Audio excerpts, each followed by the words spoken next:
fekkee ne da nga nekk missionnaire dans cette vie bul sa xalaat ko mu yomb jamais mënut a yomb. Gis nga beaucoup de gens paniqueront pour trouver une chargeur avant que seen téléphone di décharger wala muy fay mais kenn si ñoom tiitul wala xalaatul que ni il a 18 ans mais c'est 75 ans peut-être avant loolu. waa déglu yi ngay gis milieu wala barabu caaxaan yi ngay dem di fréquenter toujours ça reste là peut-être sa fi nga ko fekk aussi fi nga koy bàyyi mais ta jeunesse dafay passé dafay wees. xam naa bëgg nga réussir et essayer nga pour réussir saa yu méttee rek nga découragé su fekkee da nga nekk missionnaire dans cette vie bul xalaat mu yomb bul xalaat mu neex ñaan yàlla mu may la jafe-jafe nga mun a dékk coono àdduna mais pas mu yomb la laaj. décision bi yow yaa ko jël bu sa xaar kenn jëlal na ko parce que c'est pas wiki bu nekk négatif wala positif lépp yow la. waa ji daf ma neex trop waa ji dafa ne on devient ce qu'on pense et ce qu'on nous croit. ñu ne ko lu tax mu ne parce que c'est ce qu'on pense et ce qu'on nous croit et nos émotions. ñu ne ko d'accord mu ne et nos émotions créent nos actions et nos actions créent nos résultats. et c'est simple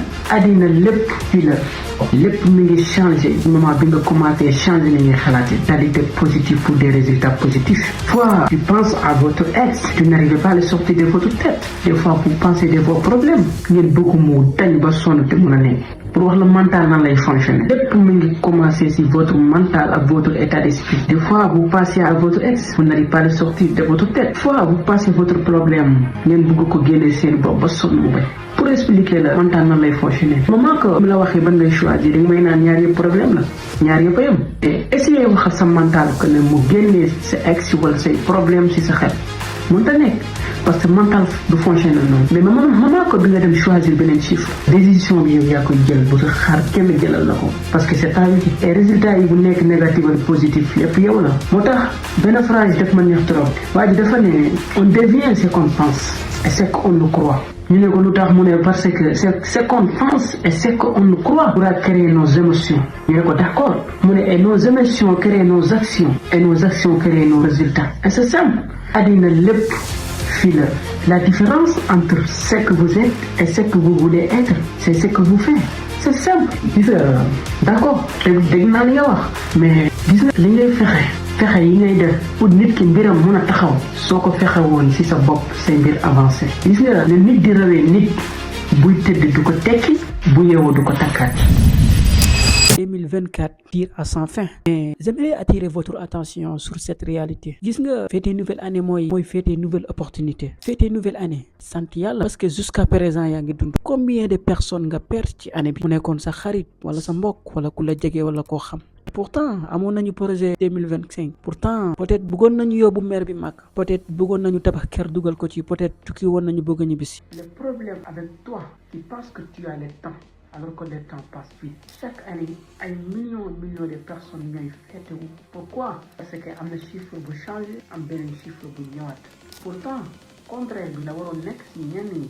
lu tax pose-toi la question est-ce que sa dund am na lu ci changé. si c'est oui pourquoi pas si c'est non da nga war a jooy parce que 2024 2025 du dara lu dul chiffre bu changé. feebar bi gën a bëri lu indi loolu la procrastination mooy di waaj suba di waaj ginnaaw suba di waaj après fin de mois et pourtant doo def dara. toujours il y a les mêmes côtés. la plupart des personnes feebar boobu moo leen jàpp feebar boobu hôpital du ko faj keneen du ko faj lenn moo koy faj mooy jom ak décider ak passer l'action. si mënoo def loolu jàppal ne yaa ngi ci année bi nga nekkoon ba léegi. gis nga chaque jour loolu lay wax sama waa communauté. gis nga sur YouTube il y a 2,5 milliards d'utilisateurs. sur Instagram il y a 2,22 milliards d'utilisateurs. sur TikTok il y a 1,5 milliard d'utilisateurs.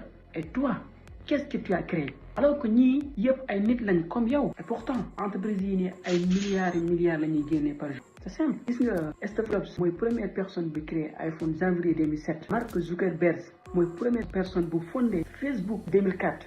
Elon Musk, Jack Ma, Bill Gates mooy première personne bu créé Microsoft. c'est pas parce que ñii ni ñoom ñoo la gën a intelligent non. c'est parce que ñoom dañoo ñëw créer li nga xam ne kenn xalaatu ko woon wala kenn defu ko woon. c'est simple. tu ne feras jamais ta centième fois tant que tu ne fais pas ta première fois. la plupart des personnes problème bi la ñu am. un jour ou bien jour 1. attends je répète. un jour ou bien jour 1. Un jour, je vais réaliser ces projets. Un jour, je dirai, mais je t'aime. Un jour, je vais aller au marché. Un jour. Mais attends, ça fait combien de temps tu dis au jour? Le jour, c'est jour 1.